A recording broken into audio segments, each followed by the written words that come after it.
What I'm interested in is less how do I get that dollar from someone than how do I change someone's mind? How do I make an impact in their lives? How do I make them go, oh my gosh, I had no idea. And that is, because that's the comedian's currency, right? That's how you create a fan. That's how you create someone who remembers what you say for the rest of your life. Can comedy change the world by changing minds? Well, plenty of science studies have proven laughter helps us learn faster and remember more. But what about the annoying guy at the party who ruins everything with a point of view that might not seem intuitively accurate until you find out he's actually right? Now, today's guest began his career as a viral YouTube star who makes a living by ruining everything. Welcome to Capability Amplifier, the show for curious, interested, and interesting business owners and entrepreneurs who want high-performance upgrades for their brains, bodies, and bank accounts. Today's guest is none other than Adam Conover, the star of the TV show Adam Ruins Everything, and investigative comedian who explores the weirdest and wildest reaches of human knowledge. You can watch him on True TV and Netflix, and now listen to his podcast, Factually. Adam is definitely a contrarian, and we're going to talk about how he thinks, the business of TV, entertainment, comedy, and where the world of streaming media is going. Now, I'm always looking for new and better ways to entertain, educate, build an audience, and bridge the worlds of business, entertainment, and education. So, if you're here for a brain upgrade, you've definitely come to the right place, so let's meet the right guy, Adam Conover. All right, Adam, it is an absolute pleasure to be here today on Capability Amplifier. And the way I thought I'd start out the program is by asking you, what were you like as a kid?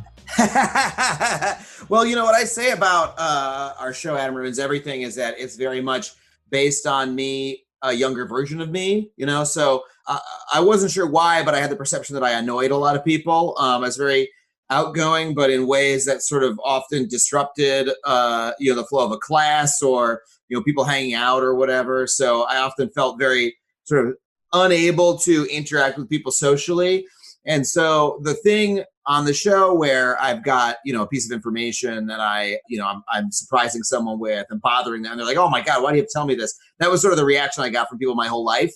And it was a little bit of me trying to turn that relationship into a more positive one and trying to turn that into comedy. That leads me to the next question, which is, what are the key things that really prepared you to be great at producing a show like this in terms of, take us through a little bit of a journey here. And I'm really interested in the skill sets that you developed along the way that really matched your character. Sure.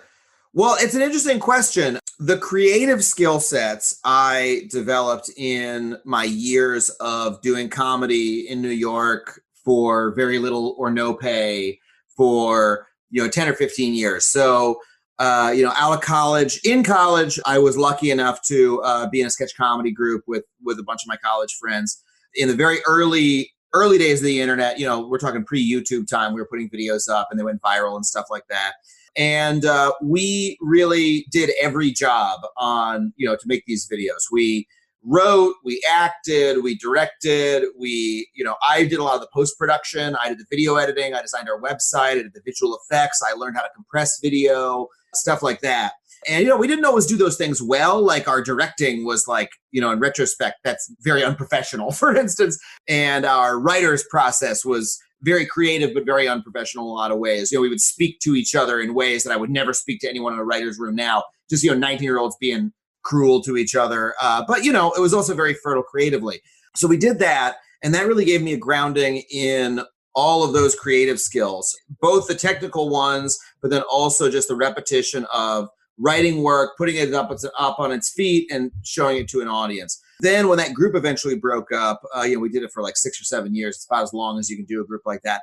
I started doing stand-up and teaching sketch comedy writing at UCB in New York. And that is when I started doing stand-up is when I feel like I really sort of came into my own as a performer.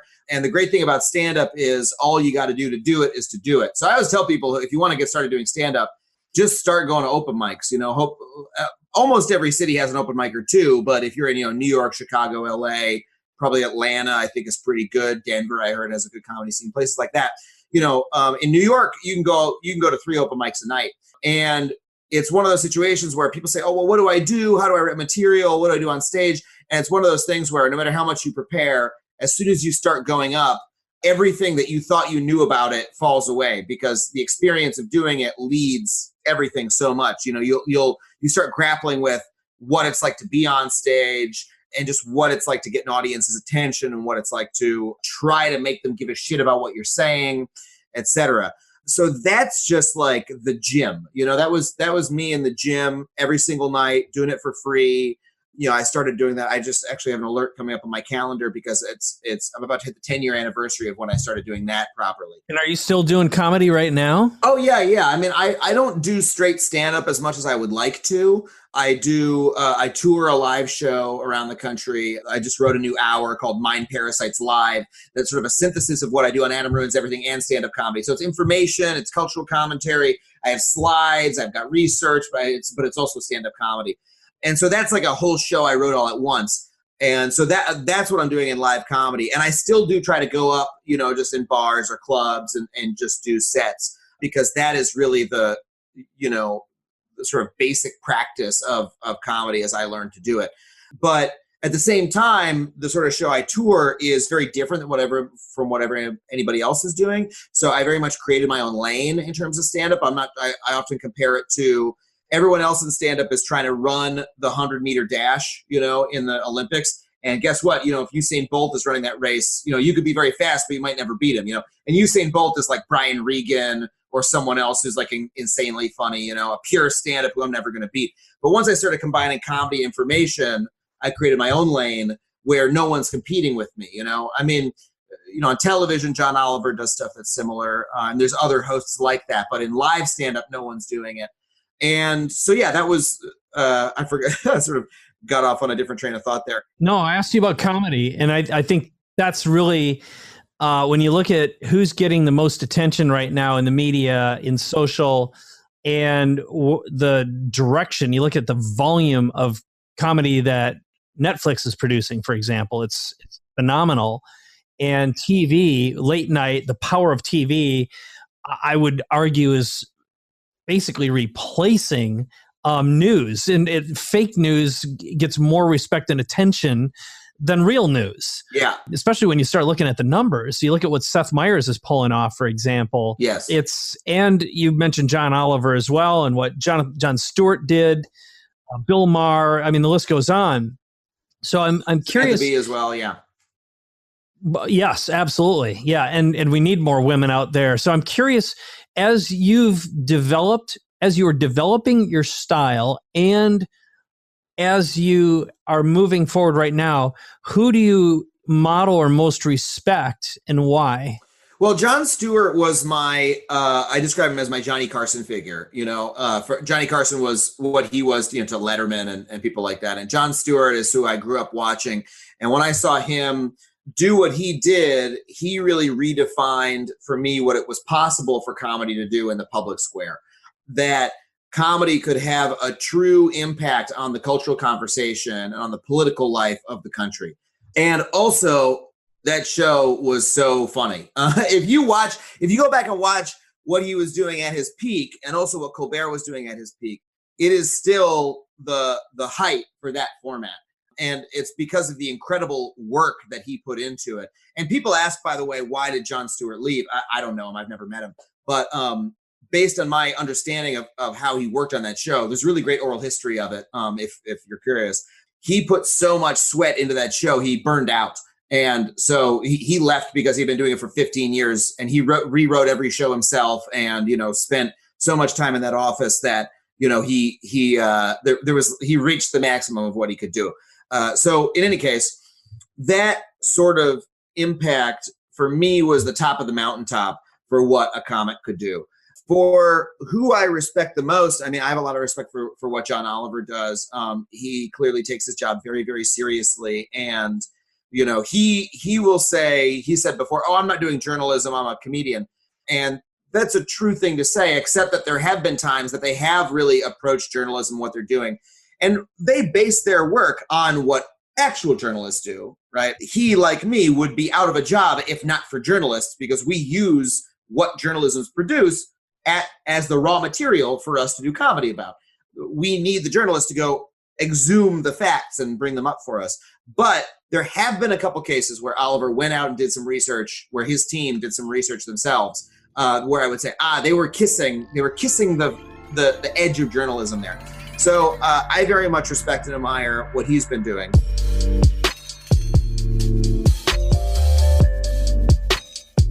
How did you originally pitch Adam Ruins Everything? How did you get the show? And talk a little bit about that journey, and it's going to lead into the team. So I can ask those two separately, but I really want to talk a little bit about how you've evolved from stand-up, college, basically practicing what you're doing, and maybe to bridge this, I really heard you say is you've kind of always been this way. So this has been a natural extension of your personality and your character. Yes, very natural. It was a matter of, coming up with a character and the angle was a matter of figuring out what was funny about me and what people found funny about me. And I realized, that sort of annoying aspect of, like, I'm going to tell you this even though you don't want to know, is something that, my coworkers would make fun of me about around the office for doing that. All right. And let's dive a little bit into that, which was, sure. What was your aha moment? Can you remember a story or circumstance, the exact situation where it was like you had the aha, or was it a purely evolutionary thing? I mean, it was a lot of things coming together all at once. Part of it was that I was doing stand-up. I was also working at College Humor at the time. When I was doing stand-up, I learned how to make people laugh, but I was trying to figure out how to make them give a shit about me, right? And that's your second challenge. Okay, I can tell jokes, but who cares about the jokes, right? And once I started combining comedy and information in stand-up, just telling, there's this old story I read about in the Atlantic years ago about how diamond engagement rings were a scam on the part of the De Beers Corporation. And I started telling that story on stage, and I realized, people started leaning forward a little bit more, and paying a little bit more attention. And they would come up to me afterwards, is that true? Or I'd see them in another show, and they said, I looked that up. That is true. That's wild. And so I realized that had a bit of juice, that was like something that people were gravitating towards and really caring about, that was making them perk up and take notice. And then, so I started writing those I started writing similar sketches at College Humor. And at College Humor, I had to write 2 sketches a week. And then usually one of them would be shot and filmed. And I was like, I think this material will do well on the internet, but I had flirted with writing that kind of information before. And the feedback I got in the writer's room, and writer's rooms are very cruel. The feedback I had gotten was, this is so pedantic. This is so annoying. Adam, you're going on about this. Like, this is not funny. It's just a lecture. What is this? And so what I did for the second draft was I wrote in the other writers who played characters in the episode, in the segment, having that reaction in the script, right, on screen, saying, oh my God, why are you telling me this? I don't want to know this. Oh, what a bummer. Oh God, we hate you, right? As that relationship between me. So I'm a informational host that the people who are being informed hate, right? That's the basic comedy engine. And I did that purely in self-protection to get them to not make fun of me in the writer's room. But it turned out to be the comedy engine that made the whole thing fly. And so we did that. We did 3 or 4 of those. And then College Humor had moved us all out to Los Angeles because they wanted to sell television shows. And they said, okay, this seems like this is a television show. I was like, I agree. And we just worked on, what is the pitch process for this going to be? So we, I wrote a document, we make a deck, a little PDF that we bring around. We went to every network that we thought would be open to it. Took our little, you do a little dog and pony show on the road. It's a little song and dance you do in the room. Anyone who's tried to sell in a room is probably familiar with what that's like. And the piece of advice I always give other people who are trying to pitch TV shows now is the main thing I took away from it was we got very lucky because someone needs to be buying what you're selling. So we would go pitch in a lot of rooms that were like, they'd say, oh, everyone loved it, right? Everyone in the room loved it. They'd say, oh, this show is great. This is funny. It does well on YouTube. I really love it. But then they would say something like, but on our network, all of our shows are really guys dying on fishing or documentaries about Hitler. So if this isn't that, I love it, but not for us, right? We got that reaction a ton. And it wasn't until we went to True TV where they said, oh, you know what? we have a mandate this quarter to get informational comedy or comedy that makes you smarter. That's our marketing strategy this quarter. Oh, we have another show that this would fit with. And we were thinking of calling it the Brain Candy Block. Now, in reality, they never had a Brain Candy Block, and whatever that other show was canceled before ours even came out. So it wasn't even, you know what I mean? Like it didn't actually end up fitting that, but they had some specific mandate, from their higher ups at that time that meant what we pitched was just what they were buying. Hey, we were selling widgets and they were buying widgets when everyone else is buying gadgets. And if we had gone in there trying to sell a gadget, they wouldn't have bought it, right? So that's the approach I take now whenever I'm pitching anything is like, I'm going to make it as good as I can. I'm going to make it so everyone in the room loves it, but I'm not going to put my ego in whether or not they buy it because maybe that's not what they're looking for. It's also what I do in auditions. I don't do auditions that often, but when I do, I'm like, hey, I'm going to go do my thing. And if they're looking for a guy like me, then they'll hire me, but if they're not, well, then that's fine. I'll wait until someone is, And so that allows me to go in and pitch with a lot more confidence when I do it that way, because I'm not trying to, I hope they like it. It's going to change my life, like that kind of thing. Instead of just like, hey, here's what I'm selling. You want to buy or not?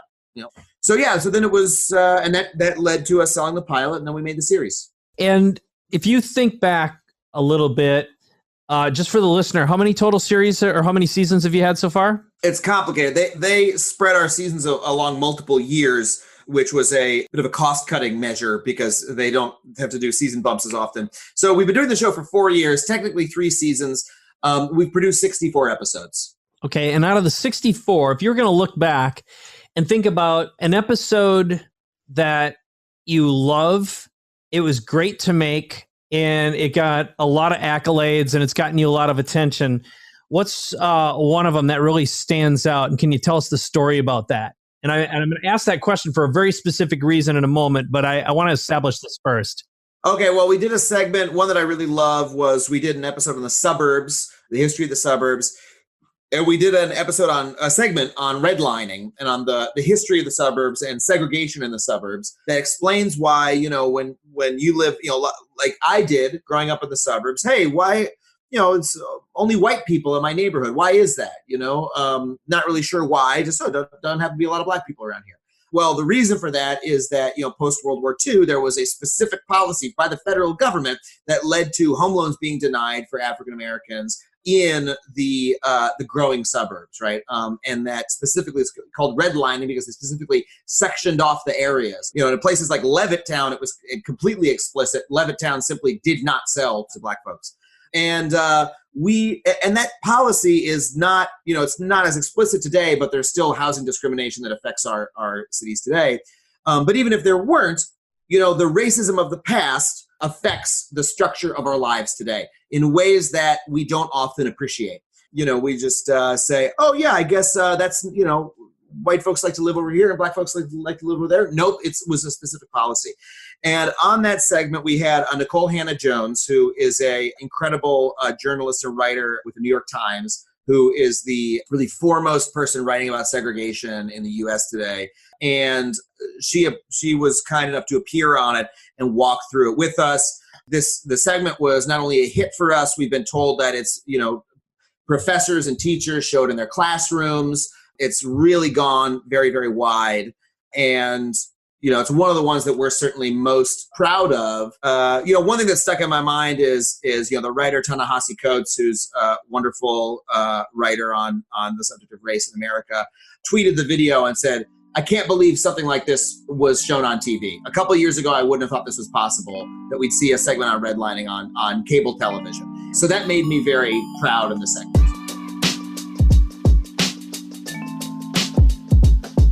You mentioned the writer, but how big is your typical team that you're working together with? And are they the same every time, or do you bring in specialists? And how are you organizing and finding the people to do this, and describe what's a team made up of? Sure. So we've got first of all, an entire television show. The entire television show probably has, over 100, maybe 120 people working on it in different capacities. And, almost everybody's doing one job. The guy holding the boom mic is the only boom mic holder on the set.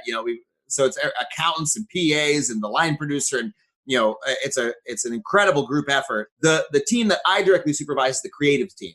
And so that's made up of, this last year, we had me, my other EPs who I work with, then a head writer, a head researcher, and 5 additional writers and 5 additional researchers. And each episode is written by one of those writers takes the lead on it, and one of the researchers takes the lead on it. They work together as a team, but it also, we bring it to our writer's room, to give feedback. The head writer always takes a pass on it. I often take a pass on the script. And so it's, you get the sort of best results by giving the script to a team and saying, okay, this is your baby. You two have to make it really great. And that usually gets it most of the way to the finish line. Okay. And for you right now, where do you think you're going to go next? Like, what do you want or need in your career? And what's your long game at this point? That's a very good question.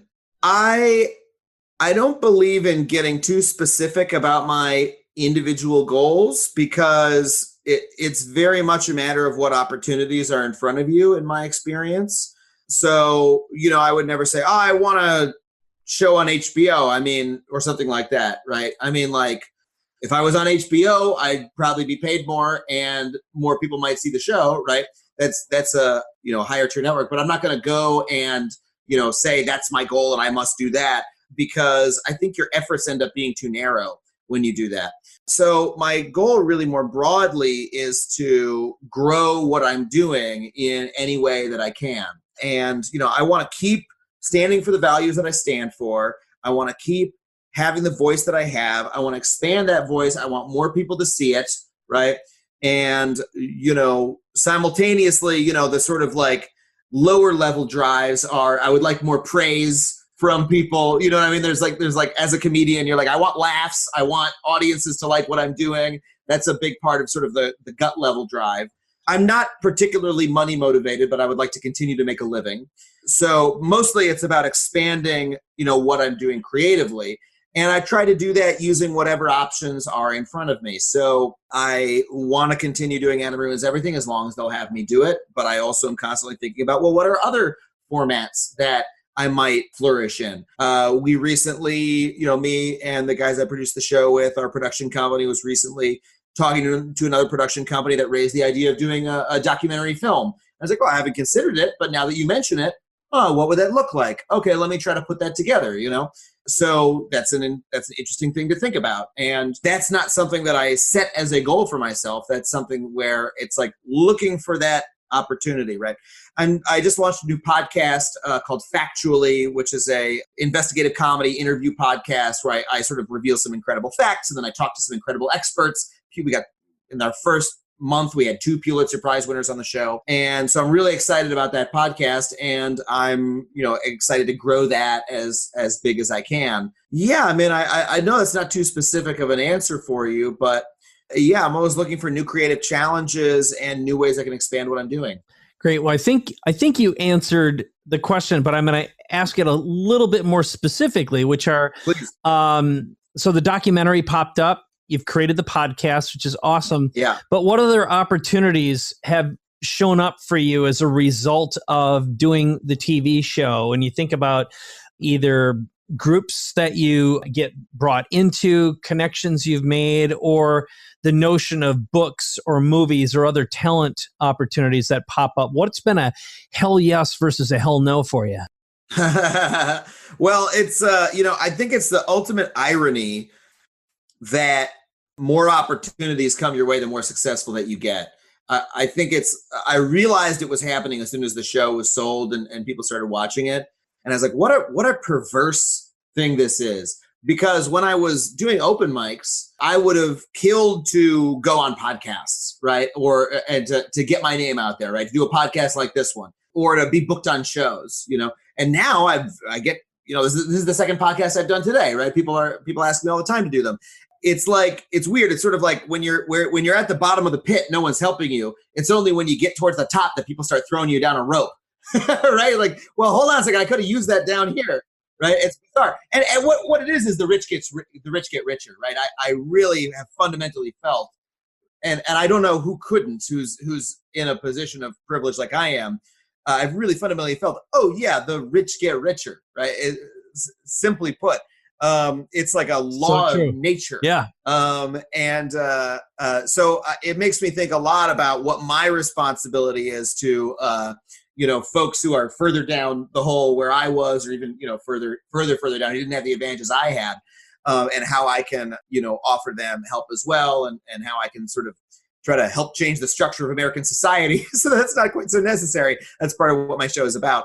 As far as the individual, opportunities that have come my way that have been great, I mean, one of the things is that now that we have had so many incredible experts on our show, it is very easy for us to book more of them, right? Because we've had a couple Pulitzer Prize winners on the show. And, I interviewed, it's coming out on our podcast in a couple of weeks, I interviewed Matthew Desmond, who wrote the book Evicted, which is it's a Pulitzer Prize winning book on the problem of eviction, in Milwaukee. It's, this book reads like a novel, but it's complete nonfiction. I can't recommend it highly enough.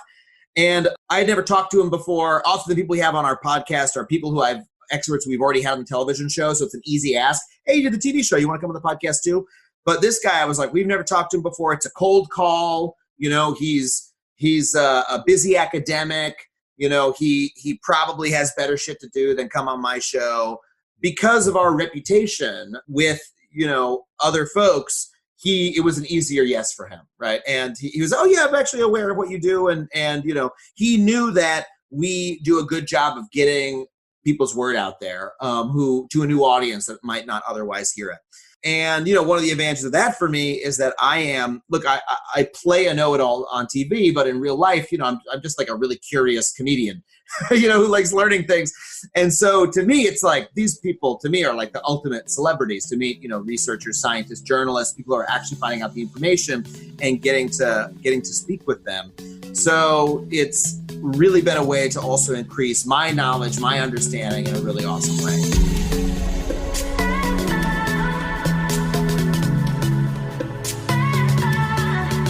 So I have an idea for you that is in line with this with regards to your big vision. And that is, as you establish and build your platform, a little bit of my background is I came from the product creation space. I basically worked with celebrities, performers, talent who oftentimes may have had a show, for example, but then they didn't have an audience, so they didn't have a list. Mm-hmm. And they were served by, in other words, they'd have like a production company and maybe distribution, but they didn't own the distribution. Mm-hmm. And where they end up making their next leg of money comes from leveraging their name, their brand, and being able to productize, for example, create a book, get more advances, but more importantly, create their own income streams that they have total control over. Yeah. And, you were recently on Joe Rogan. Like Joe has put in his hard 25 years, right, built his reputation, and his podcast right now,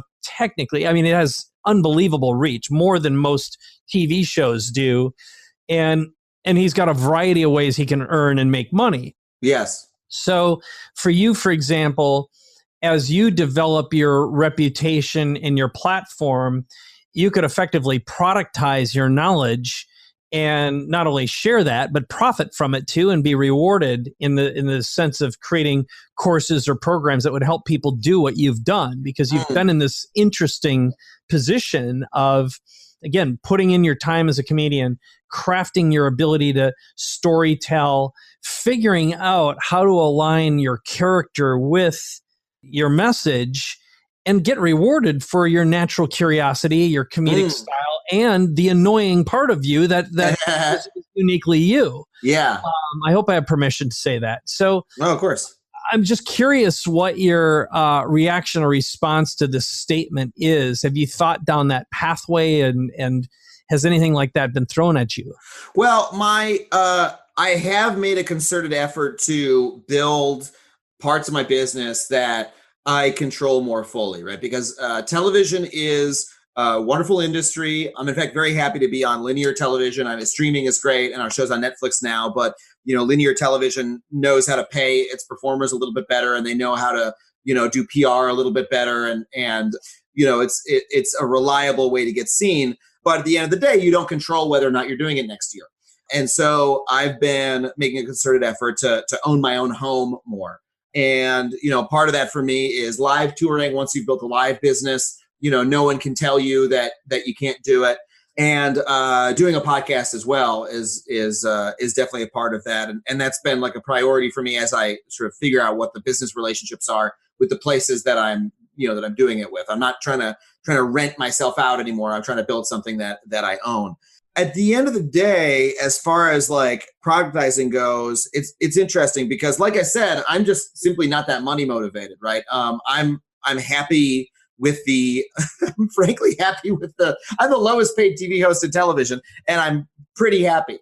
You know what I mean? And so like I'm sure, for me it's like, sure, I'd be happy to like have a couple more numbers in my Vanguard account, but I feel okay, So what I'm really focusing on is, I'm motivated as a comic, and what I want is more laughs, right?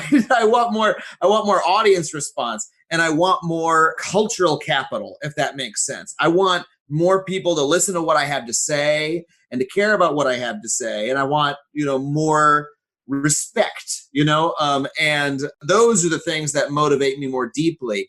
And so for me, rather than, I think sort of part of what you described, I relate to part of it, but not all of it.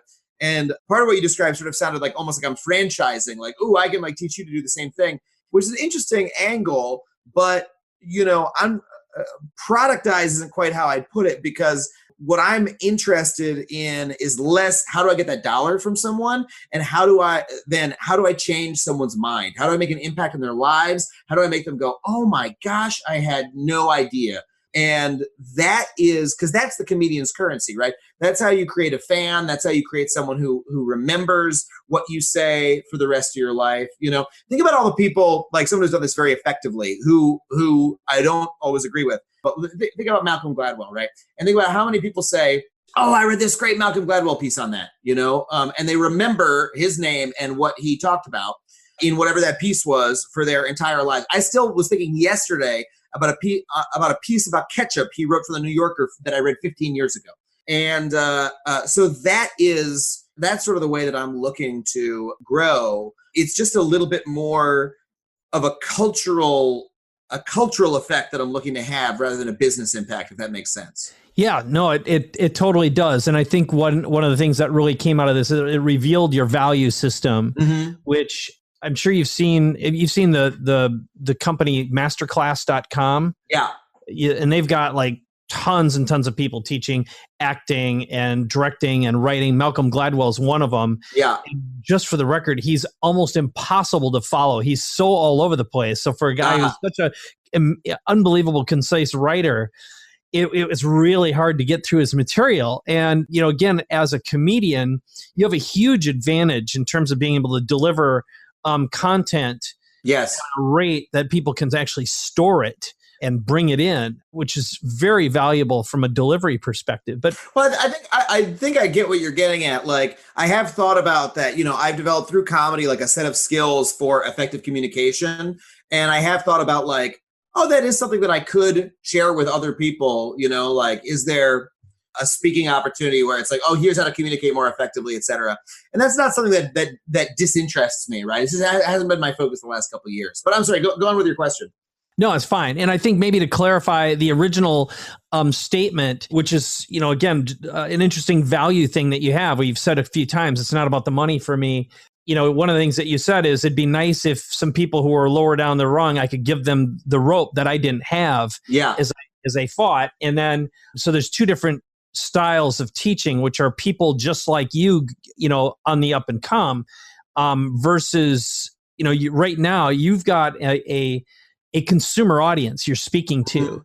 Mm-hmm. And a lot of what you're looking for is influence and impact and the rewards, the emotional rewards that go along with that. So it's just, again, it's really interesting to see how who you are and what you've done has created this really who you are right now, which leads me to the next question, which is, through your lens at this point, what scares you or terrifies you? What do you see as the biggest threats to you, your business, or your way of being able to make a living that motivate you to press on? Interesting. I think that the media industry is becoming extremely fragmented. I think fragmentation is the big change that we're seeing. And, I mean, people are talking about how, look at Game of Thrones, right? And it just came off the air. And some of the commentary is this will be the last show like that everyone in the country is watching. And it feels like that, right? You're like, yeah, what other show? And that show's been on for years now. When it started, we were in one place and now we're in another place. What disconcerts me about that is well, okay, the good part of that is that everyone can find a niche, right? So many people are able to, I have a couple friends who are in comedy and they're able to make a living off of their podcasts. And their podcast might have, under 100K downloads, which is not that many. We're talking 5 figures people, but they've got a really great fan base. They're able to tour. They're able to run a Patreon and make a comfortable living. And they are so happy doing it because they're in complete control of their own destinies. That's a beautiful thing. And that's a positive result of fragmentation. A negative result of fragmentation is that it's harder to reach people with broad messages. And I'm interested in reaching everybody that I can. I consider myself a broadcaster, not a narrowcaster. And the ability that we have to broadcast is narrowing. So, the chances for, CBS style broadcasting are much less than there used to be. And, say Netflix is the most comparable thing we have coming out, that's new, that has that kind of reach. But then on Netflix, you're being algorithmically divided up and you're not even being presented with the shows that other people are watching, right? So that is something that concerns me a bit, but I don't have control over that media environment. All I can do is be aware of it, try to match what I'm doing to it, and try to grow what I'm doing as wide as possible. No, that makes a lot of sense. And there again, that's when you go out and you're developing and building your platform, you got to look at what can you control, what can't you control, and the stuff you can control is like capturing and building a list. Having, even on stage, being able to capture leads and actually own them and have something else to offer them a little bit later on. I'm curious if you looked back at this point. Well, how old are you? I'm 36. Okay, 36. So you've put in your 20,000 hours. You put in not just the 10,000 hours, but I guess I have, yeah. I've been doing comedy since my sophomore year of college, so it's been a while. Right. And that's in my experience, my observation. They always say it takes 10,000 hours to master something, but in my experience, it's usually 20,000 hours to actually really get paid in an environment, right, and have a platform and create that momentum, that professional momentum. And if you were going to look back at your 20,000 hours and think about the skills, the mindset that have led you to this point right now, and think about it through the Pareto, the 80-20 filter, like what advice would you give your younger self that would enable you to get further faster besides just applied wisdom? I think the advice I would give to myself is don't stress out so much about getting further faster, right? What I had was I had an immense impatience. When I was younger, I wanted to, be doing more. I wanted to get booked more on shows. I wanted to be writing for television shows more early and stuff like that. And that impatience made me unhappy. And what I really needed to do was continue on the path that I was on, right? I was doing everything right. My values were in the right place. I was honoring those values in the work every day. I was correctly prioritizing the work over the results, right? Just going in and putting in the work at the open mic every day rather than trying to focus on, am I getting booked or whatever. But I still had a certain amount of impatience. And so, yeah, I mean, I the main thing I would say to myself is like, hey, these things take time and you're doing okay, right? I think we're starting to have an awareness that the productivity trend, the productivity grind lifestyle, that kind of stuff is a lot of bullshit and is something that people put on themselves that makes them unhappy because they're being told that all they need to do is grind and everything will happen. When in reality, no, these things take time. And this is an ethos that if you're not careful about, can really harm your health. Let me put it another way. I used to read like productivity blogs in my mid-20s, and there's this whole thing, I want to get more done. Right? Because I felt like I wasn't getting enough done. Like my goals weren't happening right away. So I got to do more now. And I would here's how to have a to-do list. I would download an app and I would, blah, blah, blah, right?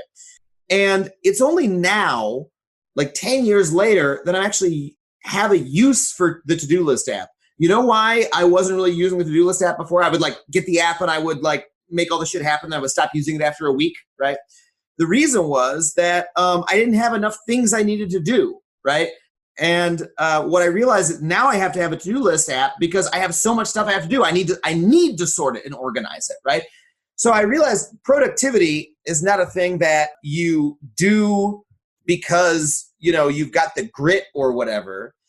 Productivity is something that happens to you, right? Having to work that hard is something that happens to you. And then you need those apps to manage it. And it's not good to have that much work to do. It's, it's stressful. It can harm your health, And now the big challenge in my life is finding enough time to relax, right? Not getting enough done in one day. It's like being able to turn it off and stop churning through my to-do list so I can, watch a basketball game for 2 hours without thinking about work.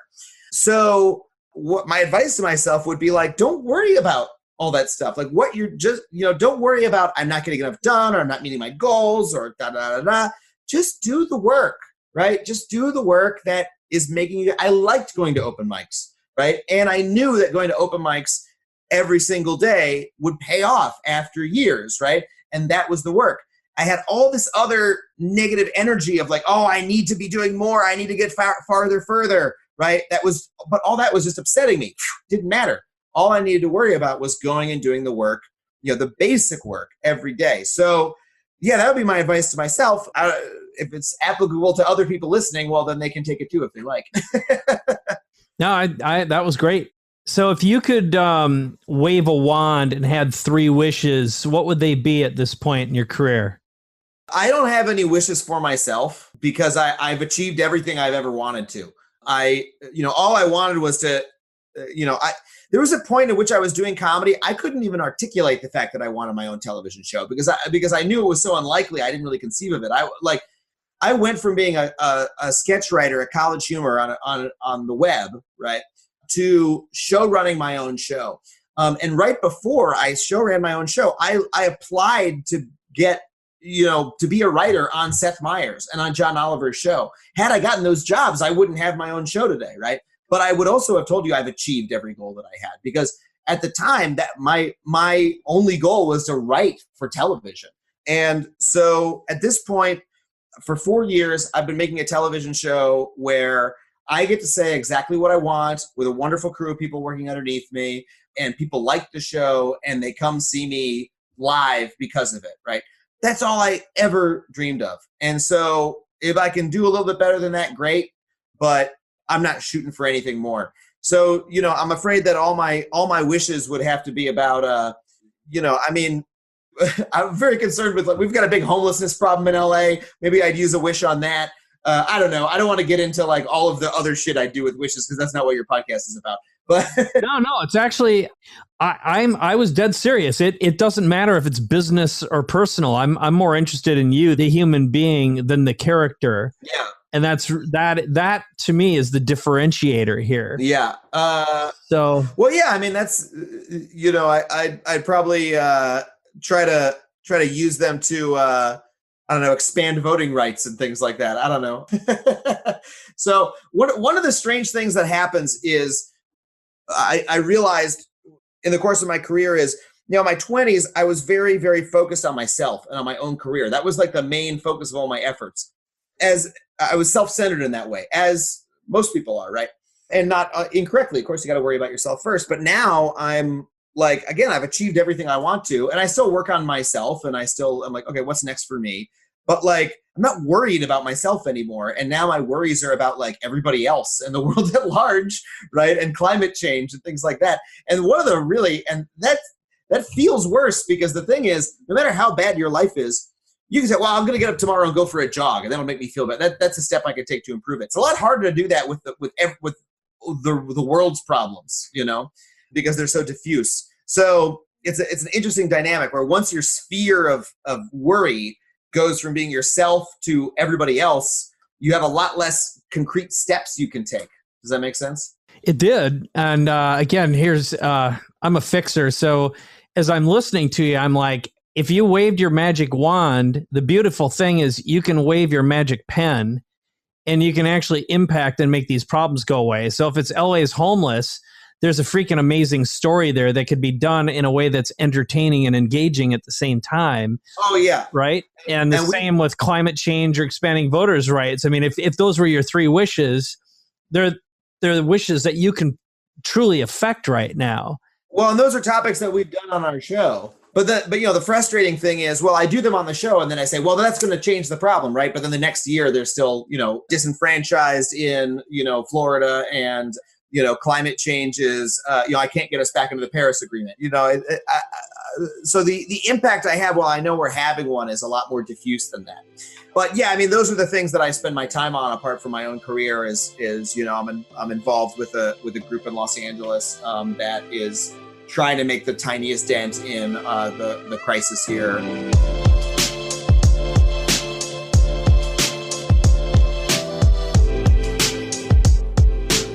One other one that I'm curious about is your network, your connections, your key relationships. So I'm curious what your primary source of key relationships, connections, business and personal are. Where do you network safely, where you don't have someone clamoring at you, using you, trying to get and take? Where's a safe space for Adam that you find emotionally and personally satisfying, and business-wise too? But I'm curious, where is your safe personal zone?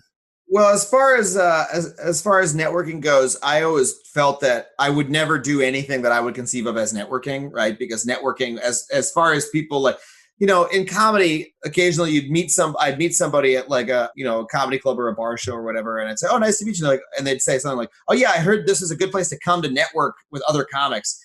We would just walk away from those people because it's like, what are you doing? Like, that's not something we're doing here. This is just comedians. We're just hanging out, So it seems very inauthentic. But like, in terms of personal relationships, comedy is entirely built on personal relationships. It's a very decentralized industry. And so just by doing comedy for 10 years, I've come to know a lot of people. I always tell people, I met Michelle Wolf at our first week doing open mics. And I still know her today, and so we came up together. I came up with, so many people who, I know head writers for half the late night shows on TV are people I worked with early on. And that's just organic through doing comedy in basements. You don't need to do it in a cynical way. Just paying attention to who's doing the work right and who is not, and then gravitating towards the people who are doing it right. Those people tend to go somewhere, and then you know them later. You know what I mean? And then as far as a personal space, I try to maintain those pre-comedy friendships. I just went to my college reunion, spent time with my, friends from college. And, that was very meaningful because those folks, have known you for a very long time and they know a side that others don't. So yeah, that was very powerful. Well, again, what you really revealed there were your values, and that's more important than anything. I apologize for using the N word, the network word. Oh, no. It's not, it's what it is. It's just that you don't say it out loud, So this is really my last question, and that is, how can this audience best support you as you move forward? Because it's amazing if you are explicit and specific about how someone can make your dreams come true. Someone out here might just say, that will be an effortless ask and an effortless give for me. So what might that be? Oh, gee whiz. Very good question. I mean, if somebody wants me if anyone's in a position to book me to come do my hour show in a largish venue, and can pay a fee for that, I'm always looking to do more of that work. But hey, I mean, really, it's just about subscribe to the podcast and watch the show when it's on TV, I don't know if anyone works for a major media company and wants to greenlight something, let me know. But I also happen to be doing a television show right now. So, it's a little, yeah. Like I said, I don't have that many like big wishes, I'm always developing new stuff. If anyone listens, this happens to be television programming. I've got a couple TV show ideas that I'm developing with my production company that I'd love to spread. Yeah, actually, that's what I should say is a transition that I've made in the last year is now that I've made my show and had the opportunity of being supported by a wonderful production company and a team and gotten my voice out there. My next goal is to do that for other people. And so I'm me and the small production company that I started with the guys who I produce Adam Ruins Everything with, we're developing new shows with other creators, trying to get their voices out there as best we can. And so, we're constantly putting pitches together and going around rooms, and we would love to get one of those sold because, then we could bring another incredible set of stories to life. So if anyone's a programming executive for a network and wants to take a meeting, let me know. Beautiful. It's a great ask. It's a very good ask. Well, what I want to do is stay on the line with me, but we'll officially end the podcast. But I want to thank you very much. This is Adam Conover. Adam Ruins Everything. You can find him online. I will make sure that there are links in the show notes as well as the transcript to this. And Adam, you've been an absolute pleasure. Hey, thank you so much for having me. You got it. All right, that's it for this episode, but don't go anywhere because my co-host, Dan Sullivan, and I have a really easy ask for you. Will you open up your podcast app and give us a 5-star review and leave a comment about what you love about it most? Dan and I read every review, and it'll take less than a minute. And while you're at it, share this episode or tell someone about it because the best way to grow an audience is by word of mouth. Now, if you want detailed show notes, photos, links to all the cool stuff we talked about, or want to ask a question, have a show idea, or want to leave a voice message for Dan or me, just head over to capabilityamplifier.com for all this and lots of free goodies, including copies of our best-selling books. Now, this is Mike Koenigs. So on behalf of Dan and me, thanks for subscribing and listening, and we'll see you on the next episode.